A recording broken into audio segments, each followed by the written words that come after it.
உலகெங்கிலும் வாழும் தமிழ் சொந்தங்கள் அனைவருக்கும் வணக்கம். இன்றைக்கி நம்ம எந்த கோவிலை விசிட் பண்ண போகிறோம் அப்படின்னு கேட்டிங்கன்னா, கோவை மாவட்டத்தில் சூலூர் வட்டத்தில் குறிப்பாக சுல்தான்பேட்டைங்கிற ஊருக்கு அருகில் அமைஞ்சிருக்கக்கூடிய செஞ்சேரி மலை முருகன் கோவில் அல்லது அருள்மிகு மந்திரகிரி வேலாயுத சுவாமி திருக்கோவிலை தாங்க நம்ம பார்க்க போகிறோம். சரிங்களா? இந்த கோவிலுக்கு போகிறதுக்கு முன்னாடி இப்போ தான் இந்த வீடியோக்கு நீங்கள் ஃபஸ்ட் டைம் வரீங்க அப்படின்னா நம்ம சேனலை மறக்காமல் சப்ஸ்கிரைப் பண்ணி வச்சுக்கோங்க. அப்புறம் இன்னொரு விஷயம், இந்த கோவிலை நீங்கள் பேருந்து மூலமாக எப்படி அடையலாம் அப்படிங்கிற ஃபுல் டீட்டெயிலை இந்த வீடியோவோட எண்டில் நான் உங்களுக்கு சொல்கிறேங்க. சரிங்களா?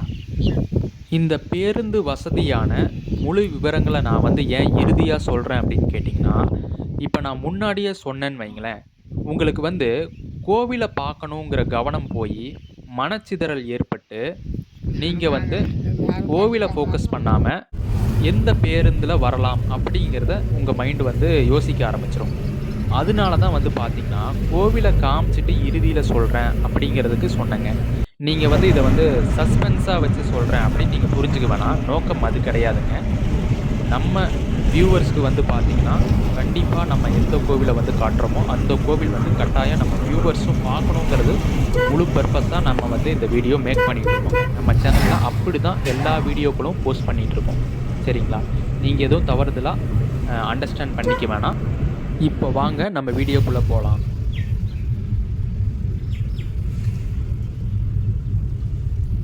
இப்போ நீங்கள் அந்த இடத்துல பார்த்தீங்கன்னா தெரியுது இல்லைங்களா, ஒரு மலை, அதுதான் செஞ்சேரிங்கிற மலைங்க. இப்போது யூடியூப்பில் பார்த்தீங்கன்னா இந்த செஞ்சேரி மலை பற்றி எல்லோரும் போஸ்ட் பண்ணியிருப்பாங்க மோஸ்ட்லி. ஆனால் நம்ம இந்த கோவிலோட தல வரலாறுங்கிறது எப்படி வந்தது அதை டீட்டெயில்டாக பார்க்க போகிறோம். சரிங்களா?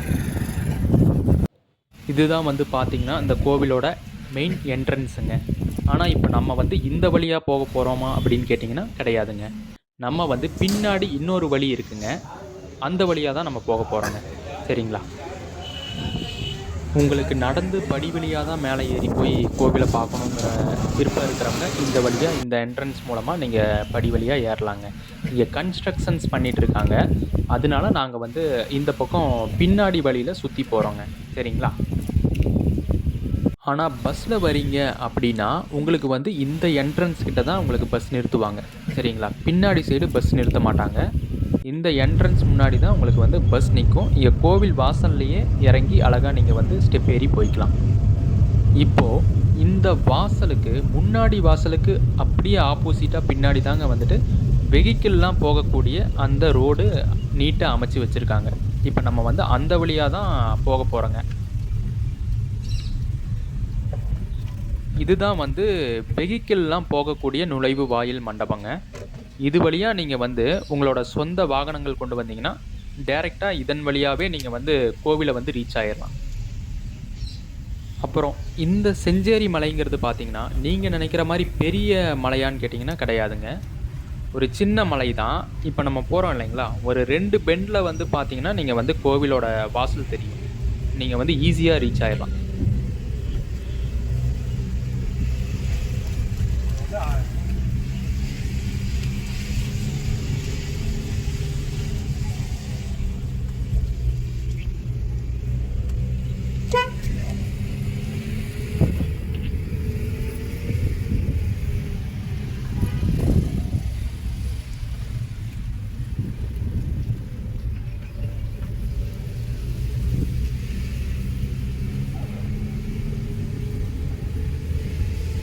அங்கே கோபுரம் தெரியுது பாருங்கள், அதுதான் கோவிலுங்க.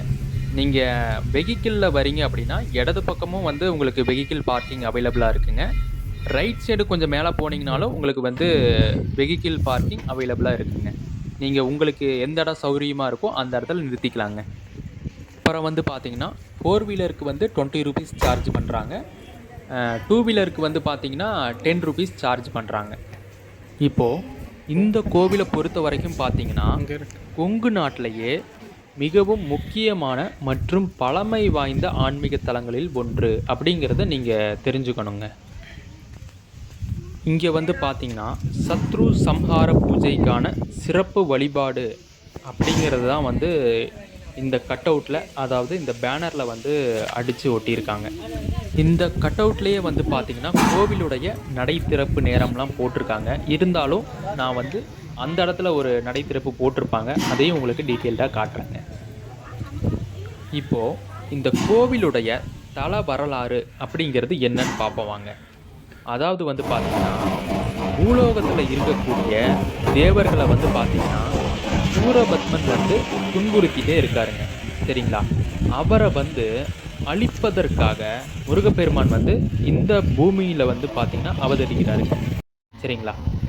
அதாவது போருக்கு போகிறதுக்கு முன்னாடி சூரபத்மன் இருக்கார் இல்லைங்களா, அவரோட மாயா சக்திகளை வந்து வெல்லணும்.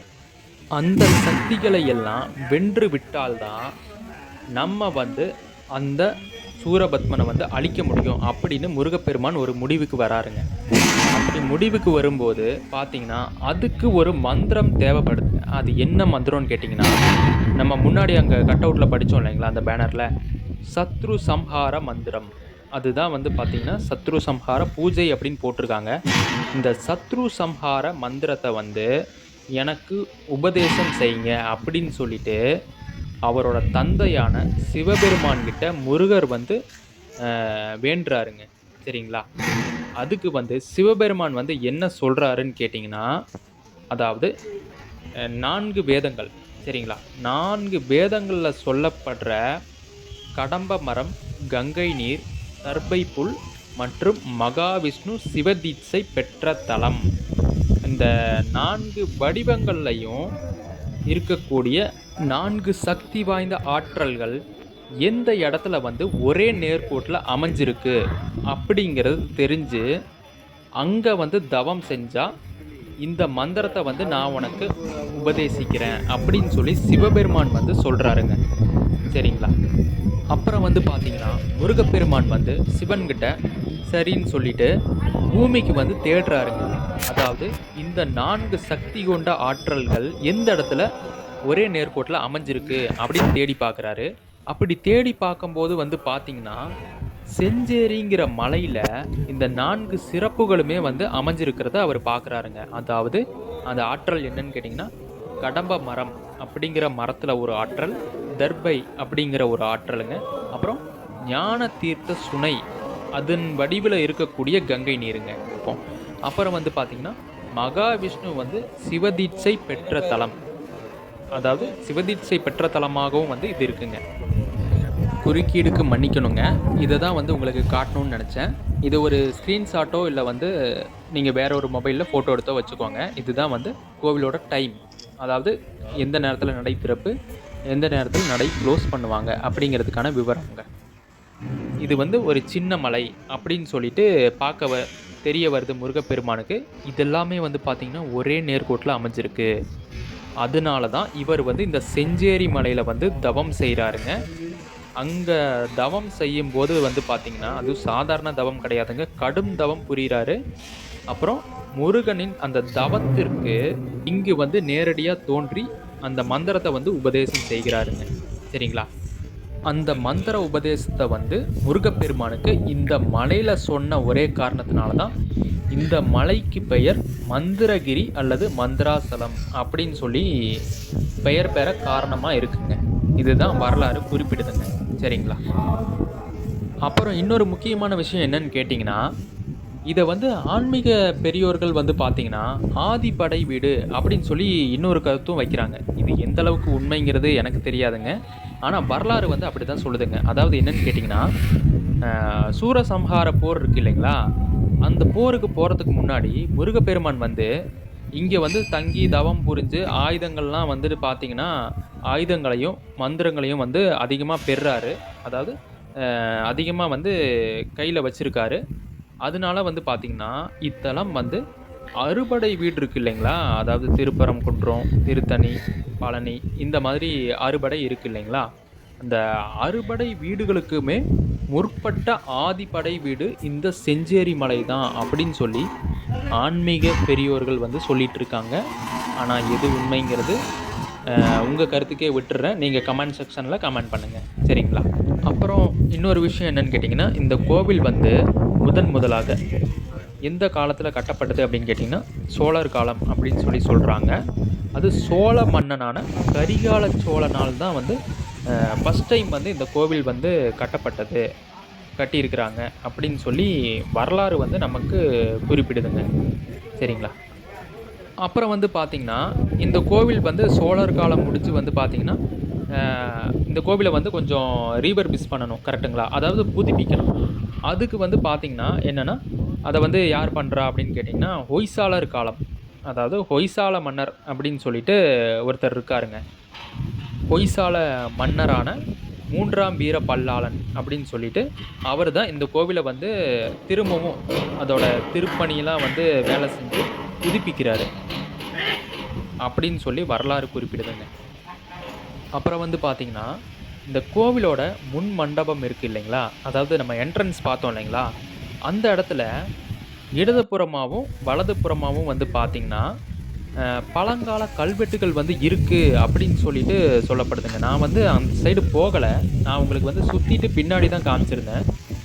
ஆனால் அந்த சைடு வந்து பார்த்துருந்தா மேபி நமக்கு வந்து பார்த்துருக்க முடியும்னு நினைக்கிறேன், உங்களுக்கு வீடியோவாக காட்டியிருப்பேன். ஆனால் அங்கே கன்ஸ்ட்ரக்ஷன்ஸ் ஒர்க் வந்து நடக்கிறதுனால அவங்க உள்ளே அலோவ் பண்ணல, அதனால தான் உங்களுக்கு காட்ட முடியலைங்க. இந்த கோவிலோட தனித்துவமான சிறப்புகள் என்னென்ன அப்படின்னு கேட்டிங்கன்னா அதை வாங்க பார்ப்போம். மூலவர் வந்து பார்த்திங்கன்னா எழில் கோலத்தில், அதாவது இவர் வந்து மந்திராசல மூர்த்தியாகவும் அப்புறம் வேலாயுத சுவாமியாகவும் வந்து அருள் பாலிக்கிறார். இவருக்கு வந்து பார்த்திங்கன்னா 6 முகங்கள் இருக்குது, அப்புறம் 12 கரங்கள். சரிங்களா? இவர் வந்து பள்ளி தெய்வானையோட அப்புறம் சமேதரராக காட்சி தருகிறார் அப்படின்னு வச்சுக்கலாம். அப்புறம் தமிழ்நாட்டில் வந்து பார்த்திங்கன்னா சில கோவில்களில் மட்டுமே முருகனுக்கு வந்து 6 முகங்கள் வந்து ஒரே நேரத்தில் நேராக பார்க்கும் காட்சி வந்து விக்கிரகமாக வந்து அமைச்சு வச்சுருப்பாங்க. எனக்கு தெரிஞ்சு பார்த்திங்கன்னா ஓதிமலையில் கூட 6 முகம், அதாவது 6 முகம் 12 கைகள் அப்படின்னு தான் நான் நினைக்கிறேங்க. ஆனால் போய் பார்த்ததில்ல. ஒரு நாள் அந்த வீடியோவும் நம்ம வந்து போஸ்ட் பண்ணுவோம். வேறு எந்த இடத்துல வந்து 6 முகம் கொண்ட முருகன் கோவில் இருக்குங்கிறது எனக்கு தெரியல. இருந்தால் நீங்கள் கமெண்ட் செக்ஷனில் கமெண்ட் பண்ணுங்கள். அதையும் ஒரு நாள் வந்து உங்களுக்கு வீடியோவாக மேக் பண்ணி உங்களுக்கு காட்டலாம். அப்புறம் இன்னொரு சிறப்பு என்னன்னு கேட்டிங்கன்னா சேவல் கரத்தான் அப்படின்னும் இந்த முருகனை வந்து சொல்கிறாங்க. பொதுவாக வந்து பார்த்திங்கன்னா முருகப்பெருமான் கையில் வந்து சேவர் கொடி தான் இருக்கும். ஆனால் இங்கு வந்து இடது கையில் கொடிக்கு பதிலாக வந்து நிஜமான ஒரு சேவலையே வந்து கையில் ஏந்தியவாறு வந்து தனித்துவமாக காட்சி அமைக்கப்பட்டிருக்காங்க இந்த கோவிலில். அப்புறம் நார்மலாக மயில் வந்து வாகனமாக வந்து இருக்குது எப்பயும் போல், அதில் ஒன்றும் பிரச்சனையே இல்லைங்க. அப்புறம் இன்னொரு விஷயம் பார்த்திங்கன்னா இங்கே வந்து ஒரு அரிய விஷ்ணு வடிவம்ங்கிறது இருக்குங்க. இந்த கோவிலில் வந்து பார்த்திங்கன்னா மகாவிஷ்ணு வந்து வலது கையில் சிவலிங்கத்தை வந்து ஏந்தியவாறு, அதாவது கையில் வந்து வச்சிருக்கிற மாதிரி காட்சி வந்து இங்கே வந்து இருக்குங்க. இது ஒரு மிகவும் சிறப்பான ஒரு அமைப்பாக இருக்குது இந்த கோவிலை பொறுத்த வரைக்கும். மற்ற கோவில்களில் அது இருக்காங்கிறது தெரில. அப்புறம் இன்னுமே வந்து முக்கியமான ஒரு சிறப்பு என்னன்னு கேட்டிங்கன்னா இந்த வற்றாத சுனைகள், அதாவது வற்றாத சுனைகள் வந்து பார்த்திங்கன்னா கீழே இருக்குது. இந்த ஞான தீர்த்த சுனை, வள்ளி தீர்த்தம், அப்புறம் பிரம்ம தீர்த்தம், இப்படி 3 தீர்த்தங்கள் வந்து பார்த்திங்கன்னா இந்த இடத்துல இருக்குங்க. அதாவது ரொம்ப வெயில் அடித்தாலும் கோடை காலத்துலேயும் வந்து வற்றாத நீரூற்றாக இங்கு வந்து அமைச்சிருக்காங்க அப்படிங்கிறது ஒரு சிறப்பு அம்சமாக இந்த இடத்துல இருக்குங்க. சரிங்களா? இப்போது இந்த கோவிலில் வந்து பார்த்திங்கன்னா எப்பப்பெல்லாம் வந்து சிறப்பாக வந்து விழாக்கள் நடைபெறும் அப்படின்னு கேட்டிங்கன்னா தை மாதத்தில் வந்து பார்த்திங்கன்னா தைப்பூச தேர் திருவிழா. அது எல்லாத்துக்கும் தெரிஞ்ச ஒரு விஷயந்தான். முருகன் கோவில் எல்லாத்துலேயுமே வந்து பார்த்திங்கன்னா தைப்பூசம்னாலே சூப்பராக தான் இருக்கும். அடுத்தபடியாக வந்து பார்த்திங்கன்னா ஐப்பசி, அப்புறம் கந்த சஷ்டி, இந்த மாதிரி நாட்களில் வந்து ரொம்பவும் பிரபலமாக வந்து இங்கே வந்து விசேஷமாக இருக்கும் இந்த கோவிலில். சரிங்களா? அவ்வளோதாங்க விஷயம். இந்த கோவிலை பற்றின சிறப்பு மற்றும் தனித்துவம் என்னென்னங்கிறத நம்ம பார்த்தாச்சு. இது போக உங்களுக்கு அதிகமான தகவல்கள் தெரிஞ்சிருந்தால் கமெண்ட் செக்ஷனில் கமெண்ட் பண்ணுங்கள். அது நம்ம வியூவர்ஸ்க்கு மிகவும் ஒரு பயனுள்ளதாக இருக்கும். சரிங்களா? இப்போ வாங்க நம்ம வந்து இந்த கோவிலை எப்படி ரீச் பண்ணலாம் அப்படிங்கிறது, பேருந்து வசதி என்ன அப்படிங்கிறதுல ஒரு முழு விவரமாக நம்ம வந்து பார்ப்போம் வாங்க. இப்போ வந்து பார்த்திங்கன்னா நம்ம முன்னாடியே சொன்ன மாதிரி தான் இந்த கோவில் வந்து எங்கே அமைஞ்சிருக்குன்னு கேட்டிங்கன்னா சுல்தான்பேட்டை அப்படிங்கிற ஊரில் அமைஞ்சிருக்குங்க. இந்த சுல்தான்பேட்டைங்கிற ஊர் எங்கே இருக்குன்னு கேட்டிங்கன்னா பல்லடம் டு பொள்ளாச்சி இந்த 2 ஊருக்கும் நடுவில் தான் வந்து பார்த்திங்கன்னா இந்த சுல்தான்பேட்டைங்கிறது அமைஞ்சிருக்கு. இப்போ நீங்கள் வந்து மதுரை, பழனி, அப்புறம் வந்து தேனி இந்த மாதிரி கீழே இருந்து கன்னியாகுமரி இந்த மாதிரி ஊர்களில் இருந்து நீங்கள் வரீங்க அப்படின்னா நீங்கள் வந்து உடுமலைப்பேட்டை அல்லது பொள்ளாச்சி, எனக்கு தெரிஞ்சு பெஸ்ட்டு பொள்ளாச்சி வந்துடுங்க. அங்கேருந்து வந்து பார்த்திங்கன்னா இந்த கோவிலுக்கு ஏகப்பட்ட பஸ் வந்து அவைலபிளாக இருக்குங்க. சரிங்களா? இப்போ பொள்ளாச்சியிலேருந்து டவுன் பஸ்ஸுன்னு எடுத்துக்கிட்டோம் அப்படின்னு கேட்டிங்கன்னா 4B அப்படிங்கிற டவுன் பஸ் வந்து பார்த்திங்கன்னா அடிக்கடி உங்களுக்கு அவைலபிளாக இருக்குங்க. அப்புறம் வந்து பார்த்திங்கன்னா பொள்ளாச்சியிலேருந்து கொஞ்சம் முன்னாடி வந்துட்டிங்க அப்படின்னா கிணத்துக்கடவு அப்படிங்கிற ஒரு ஊர் இருக்குங்க. அங்கேருந்து பார்த்திங்கன்னா S2 அப்படிங்கிற டவுன் பஸ் டைரெக்டாக செஞ்சேரி மலைங்கிற கோவிலுக்கு உங்களுக்கு வந்து போகுதுங்க. அந்த பக்கம் இருந்து வரவங்க இந்த கிணத்துக்கடவுல வந்து ஏறிக்கலாம். ஆனால் எனக்கு தெரிஞ்சு பொள்ளாச்சி பெஸ்ட்டுங்க உங்களுக்கு. இப்போ வந்து இந்த சைடுலேருந்து வரீங்க, அதாவது ஈரோட்லேருந்து நீங்கள் வரீங்க, இல்லைன்னா வந்து அப்படியே சத்தியமங்கலம் இந்த சைடில் இருந்து வரீங்க அப்படின்னா டைரெக்டாக நீங்கள் வந்து பல்லடம்க்கு உங்களுக்கு கண்டிப்பாக பஸ் இருக்கும். பல்லடம் வந்து வந்துடுங்க. அங்கேருந்து வந்து பார்த்தீங்கன்னா உங்களுக்கு டைரெக்டாக செஞ்சேரி மலைன்னு பஸ் வந்து போட்டுட்டு வருதுங்க. அந்த இடத்துல வந்து நீங்கள் வந்து செஞ்சேரி மலைக்கு டைரெக்டாக கோவிலுக்கு பஸ் ஏறினீங்க அப்படின்னா உங்களுக்கு வாசல்லையே வந்து நிறுத்திடுவாங்க. நீங்கள் அழகாக வந்து இந்த முருகனை வந்து தரிசிச்சுட்டு போகலாம். இப்போ வந்து பார்த்தீங்கன்னா கிட்டத்தட்ட உங்களுக்கு வந்து எப்படி இந்த கோவிலை வந்து ரீச் பண்ணலாம் அப்படிங்கிற ரூட்ஸை வந்து நான் ஷேர் பண்ணிட்டேன். பஸ் வசதியும் வந்து எப்படி இருக்குங்கிறத ஷேர் பண்ணிட்டேங்க. சரிங்களா? இந்த கோவிலோட லொக்கேஷன் வந்து நான் உங்களுக்கு லொக்கேஷன் அந்த காலமில் ஆட் பண்ணி வைக்கிறேன். செக் பண்ணி பாருங்கள். மறக்காமல் இந்த கோவிலை வந்து விசிட் பண்ணி பாருங்கள் ஒரு முறையாவது. நம்ம சேனலை மறக்காமல் சப்ஸ்கிரைப் பண்ணி வச்சுக்கோங்க. இந்த வீடியோ பிடிச்சிருந்தா லைக் பண்ணுங்கள், ஷேர் பண்ணுங்கள். இன்னும் கூடுதல் தகவலுக்கு கமெண்ட் செக்ஷனில் வந்து கமெண்ட் பண்ணுங்கள். முடிஞ்ச வரை பதிலளிக்க முயற்சி செய்கிறேங்க. சரிங்களா? நன்றி, வணக்கம்.